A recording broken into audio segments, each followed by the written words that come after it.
Three words. 3 words spoken behind closed doors just destroyed everything. And when you hear what the Team USA head coach actually said about Caitlin Clark, when you hear the exact phrase that was leaked from inside that locker room, you're going to understand why her Olympic dream isn't just delayed. It might be completely dead. This isn't speculation anymore. This isn't drama created for clicks. What just surfaced from inside the Team USA camp is so damaging, so intentionally cruel that insiders are calling it the ugliest moment in women's basketball history. But here's what makes this worse. Much worse. The person who leaked it, they didn't do it to hurt Caitlin. They did it because they couldn't stay silent anymore. Because what they witnessed made them physically sick. And because the world deserves to know what really happened when America's most popular basketball player was erased from the biggest stage on earth. Let's rewind for a moment. When Caitlin Clark was left off the Olympic roster, the official story was carefully crafted. Too young, not physical enough, needs more experience. The media ran with it. Analysts debated it. Fans accepted it reluctantly. But that story, it was a lie. A calculated, coordinated lie designed to protect the people in power and bury the truth so deep that no one would ever find it. Well, someone just started digging. The leaked conversation didn't come from a random source.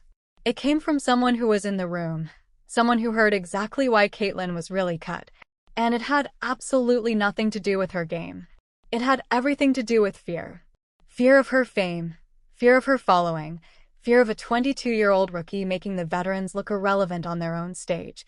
But that's not even the worst part. The worst part is what the coach said next. And trust me, when you hear it, everything you thought you knew about this situation will change forever.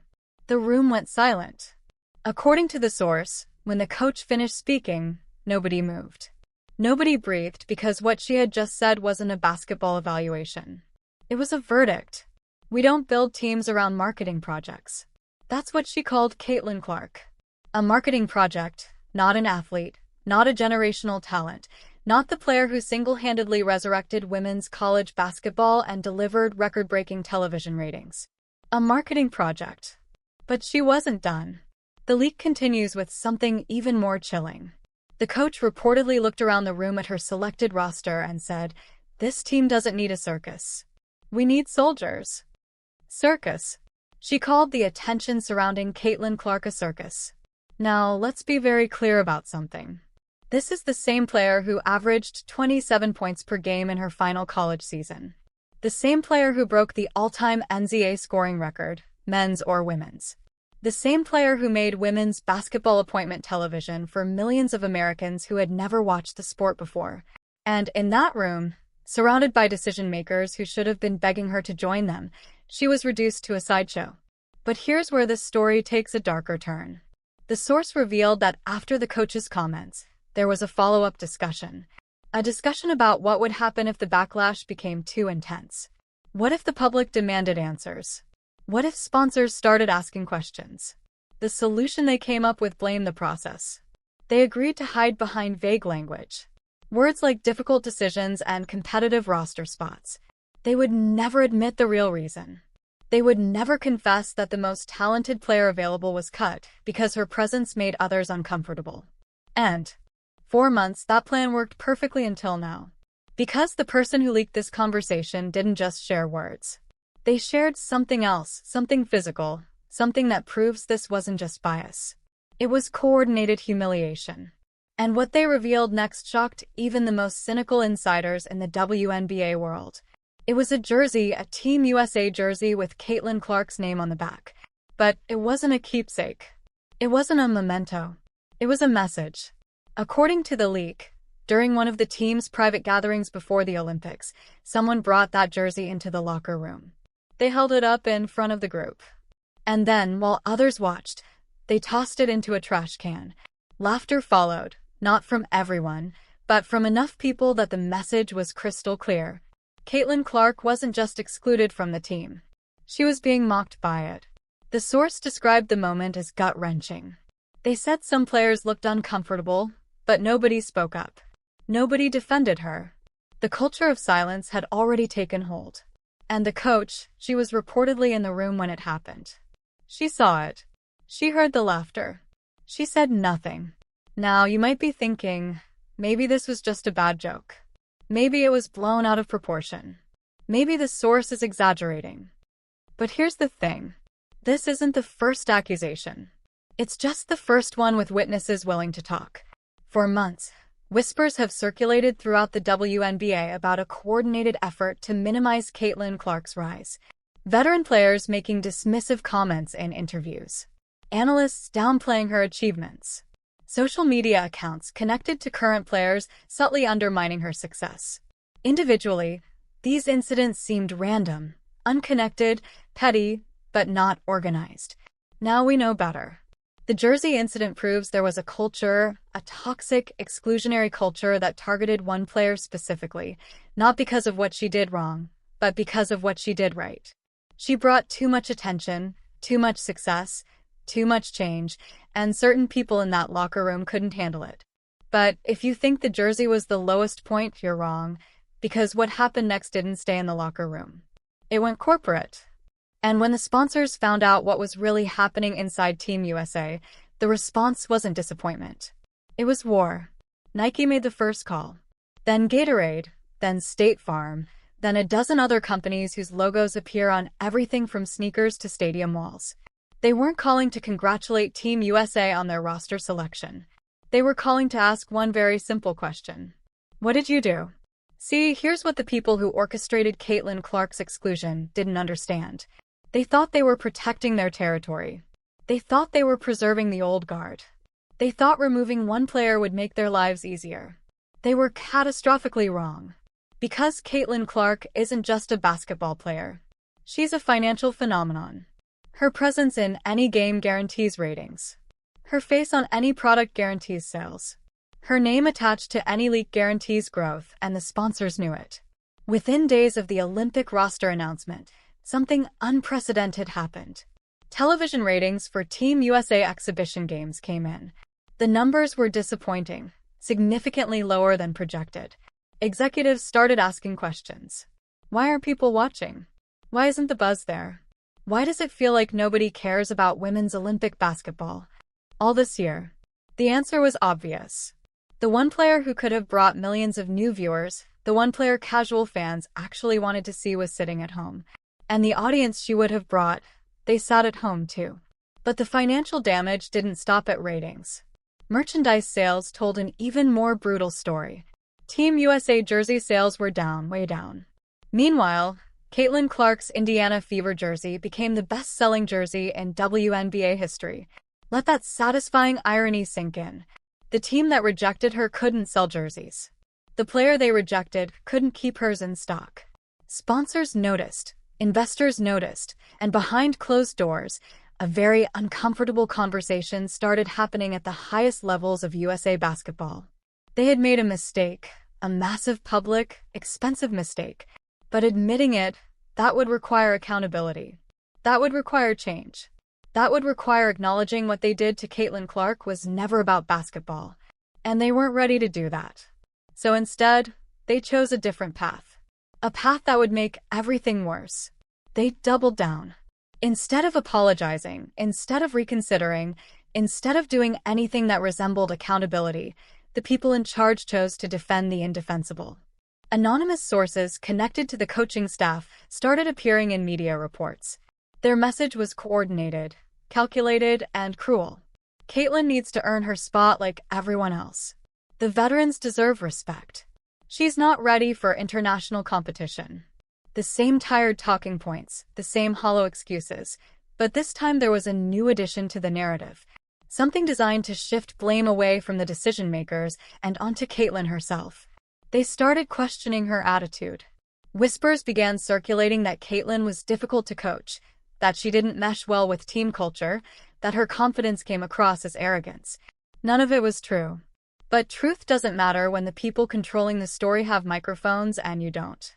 For weeks, this smear campaign operated in the shadows. A quote here, the source there, little poisonous drops designed to make the public question whether maybe, just maybe, Caitlin Clark was the problem all along. And some people bought it. Comment sections filled with debates. Sports talk shows ran segments asking if Caitlin had an attitude issue. The narrative was shifting slowly but surely from she was wronged to maybe she deserved it. It was working until someone made a critical mistake. One of the anonymous sources got too comfortable. They said too much to the wrong reporter. And that reporter, they weren't interested in protecting anyone. They were interested in the truth. What came out next wasn't another vague accusation. It was specific, documented, verifiable internal communications, emails, text messages, a paper trail that proved the smear campaign wasn't organic. It was orchestrated from inside USA Basketball itself, coordinated by people whose job was supposed to be supporting every player, including Caitlin Clark. When this evidence surfaced, the internet exploded. But the real explosion was happening somewhere else. Somewhere, Caitlin's critics never expected inside the WNBA itself. Because not everyone agreed with what was happening, and some of those people were about to speak up loudly. The first voice came from an unlikely place. A veteran, a player with over a decade in the WNBA, someone who had earned respect through championships, all-star appearances, and years of grinding when nobody was watching. She didn't release a statement through her agent. She didn't post a carefully worded note on social media. She went live on Instagram and spoke directly to her followers. What they're doing to that girl is wrong. Her voice cracked slightly as she continued. I've been in this league a long time. I've seen players get overlooked. I've seen politics. I've seen unfair treatment, but I've never seen anything like this. They're trying to destroy her before she even gets started. And I can't stay quiet anymore. Within hours, the video had millions of views. Other players started responding, some publicly, some through anonymous statements to reporters, but the message was consistent. Not everyone in the WNBA supported what was happening to Caitlin Clark. In fact, many were disgusted by it. One anonymous player told a journalist, "There's a group of people who feel threatened by her success. They've been running this league a certain way for years, and she represents change. They hate that. They hate her for it. And they're doing everything possible to make sure she fails." But perhaps the most powerful statement came from a retired legend, a Hall of Famer, a player whose name is synonymous with women's basketball excellence, someone whose opinion carries more weight than almost anyone in the sport. She didn't mince words. This is jealousy dressed up as professionalism. This is insecurity masquerading as tradition, and it's going to destroy this league if we don't stop it. Caitlin Clark is the best thing that's happened to women's basketball in 20 years. And instead of embracing her, we're crucifying her. It's shameful. The statement sent shockwaves through the basketball world. Suddenly, the narrative wasn't just about Caitlin anymore. It was about a civil war brewing inside women's basketball itself. Old guard versus new era, gatekeepers versus growth, fear versus future, and caught in the middle of all of it, a 22-year-old who just wanted to play the game she loved. But while the public battle raged, something else was happening behind closed doors. Something that would determine everything. The meeting was scheduled for a Tuesday morning. No press releases, no public announcements, just a private gathering of the most powerful people in women's basketball, USA Basketball executives, WNBA leadership, Olympic Committee representatives, and one very nervous coaching staff. The agenda was simple but explosive. What do we do about the Caitlin Clark situation? According to sources inside the room, the tension was unbearable from the moment everyone sat down. Accusations flew immediately. Fingers pointed in every direction. Years of suppressed frustrations erupted all at once. One executive reportedly slammed their hand on the table and shouted, "Do you have any idea how much money we've lost? Do you understand what you've done to this brand?" The coach tried to defend herself.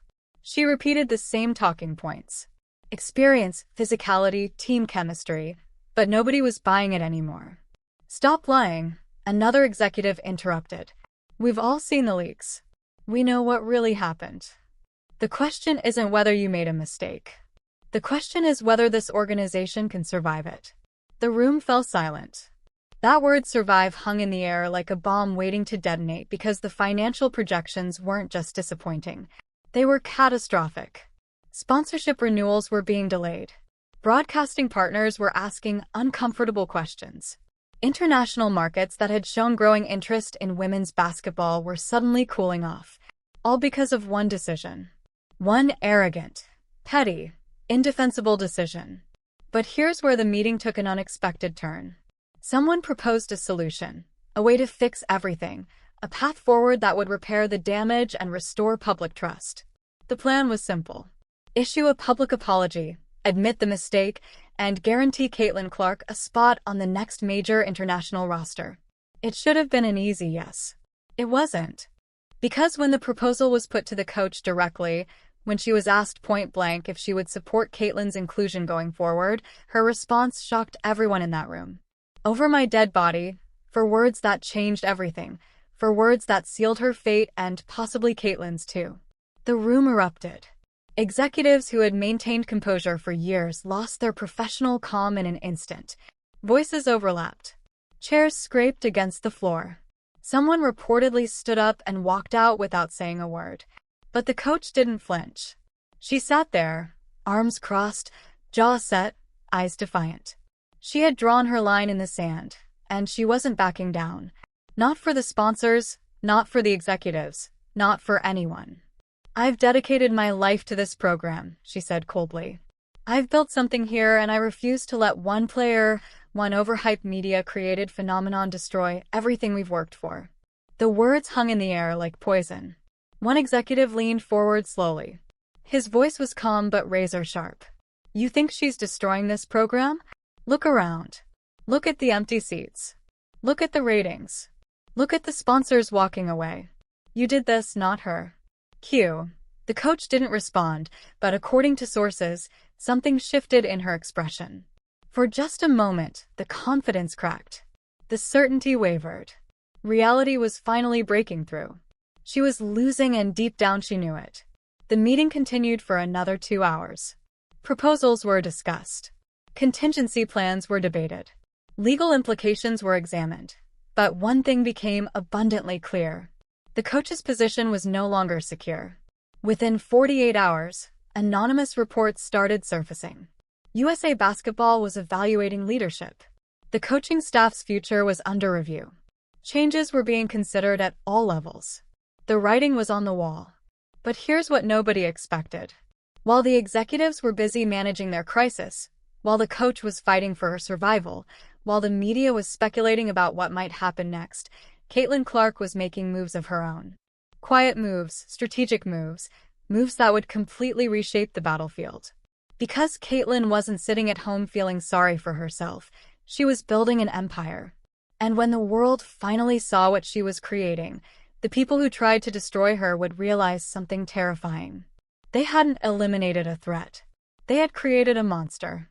While everyone was focused on the chaos inside USA Basketball, Caitlin Clark was working silently, strategically, relentlessly. She wasn't posting angry statements on social media. She wasn't giving tearful interviews about being wronged. She wasn't begging anyone for validation or acceptance. She was letting her game do the talking. And the numbers were screaming. Every Indiana Fever game became an event. Attendance records shattered. Television ratings exploded. Her jersey outsold every other player in the league combined. But that was just the beginning. Off the court, something even bigger was happening. Brands weren't just approaching Caitlin anymore. They were competing for her. Bidding wars erupted between major corporations desperate to attach themselves to her name. Endorsement deals that would normally take months to negotiate were being finalized in days. Nike, Gatorade, State Farm, Wilson. The list kept growing. And here's the part that made Team USA executives lose sleep at night. Every single one of those brands had previously been associated with USA Basketball. Every single one of them was. Now redirecting their attention and their money toward Caitlin Clark specifically. She wasn't just surviving their rejection. She was making them irrelevant. One marketing analyst called it the most remarkable brand pivot in sports history. Another said she turned their no into her empire. But Caitlin wasn't done, because while the corporate world was falling at her feet, she was quietly working on something else. Something that would hit her critics where it hurt most. The court. Every game she played like someone with something to prove. Every assist was a statement. Every three-pointer was a reminder. Every victory was a message to everyone who doubted her. You made a mistake. And I'm going to make you watch me succeed without you. Her stats were absurd. Her highlights flooded social media daily. Young girls across America started wearing her jersey, copying her moves, dreaming of becoming the next Caitlin Clark. She wasn't just playing basketball. She was building a movement. And the people who tried to stop her, they were being forced to watch helplessly as she became bigger than they ever imagined. But the final blow was coming. And nobody, not even Caitlin, could have predicted how devastating it would be. The announcement came on a Friday afternoon. No warning, no leaks, no build-up, just a single press release that detonated like a nuclear bomb across the sports world. The head coach of Team USA was stepping down, effective immediately. No farewell press conference, no thank you tour, no dignified exit, just gone. The official statement used words like mutual decision and new chapter and grateful for the opportunity, but nobody believed it. Everyone knew what had really happened. She was pushed out, forced to resign before she could be publicly fired, given one chance to leave with a shred of dignity intact. And she took it because the alternative was far worse. But the coaching change wasn't the real story. The real story came 3 days later.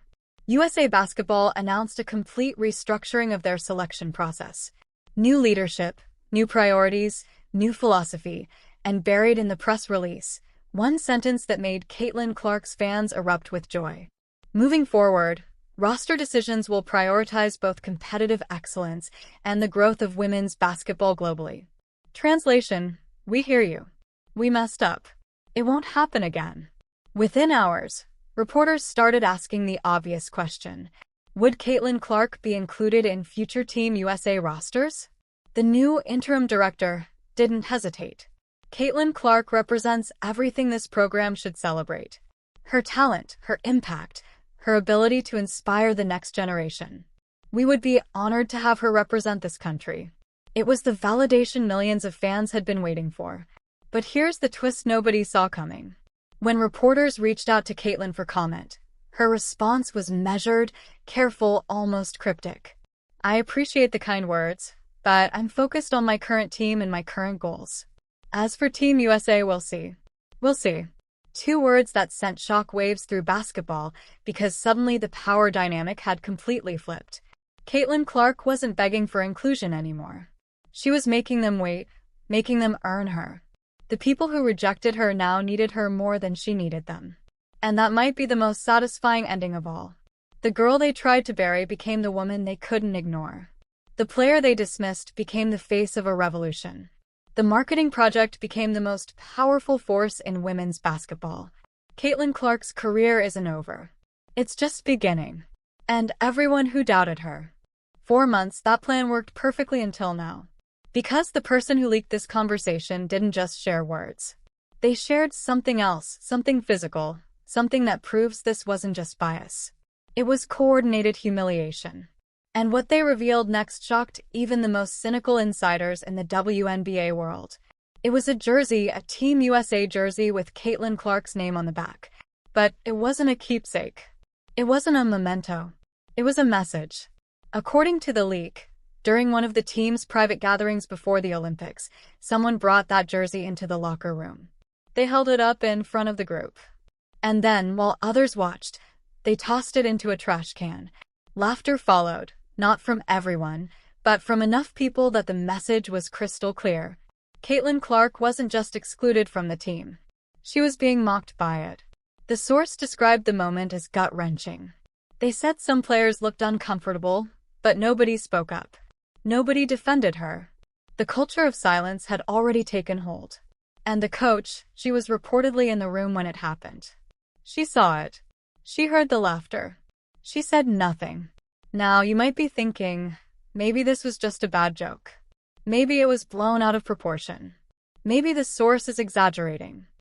But here's the thing. This isn't the first accusation. It's just the first one with witnesses willing to talk. For months, whispers have circulated throughout the WNBA about a coordinated effort to minimize Caitlin Clark's rise. Veteran players making dismissive comments in interviews. Analysts downplaying her achievements. Social media accounts connected to current players subtly undermining her success. Individually, these incidents seemed random, unconnected, petty, but not organized. Now we know better. The jersey incident proves there was a culture, a toxic, exclusionary culture that targeted one player specifically, not because of what she did wrong, but because of what she did right. She brought too much attention, too much success, too much change, and certain people in that locker room couldn't handle it. But if you think the jersey was the lowest point, you're wrong, because what happened next didn't stay in the locker room. It went corporate. And when the sponsors found out what was really happening inside Team USA, the response wasn't disappointment. It was war. Nike made the first call. Then Gatorade, then State Farm, then a dozen other companies whose logos appear on everything from sneakers to stadium walls. They weren't calling to congratulate Team USA on their roster selection. They were calling to ask one very simple question. What did you do? See, here's what the people who orchestrated Caitlin Clark's exclusion didn't understand. They thought they were protecting their territory. They thought they were preserving the old guard. They thought removing one player would make their lives easier. They were catastrophically wrong. Because Caitlin Clark isn't just a basketball player. She's a financial phenomenon. Her presence in any game guarantees ratings. Her face on any product guarantees sales. Her name attached to any leak guarantees growth, and the sponsors knew it. Within days of the Olympic roster announcement, something unprecedented happened. Television ratings for Team USA exhibition games came in. The numbers were disappointing, significantly lower than projected. Executives started asking questions. Why are people watching? Why isn't the buzz there? Why does it feel like nobody cares about women's Olympic basketball?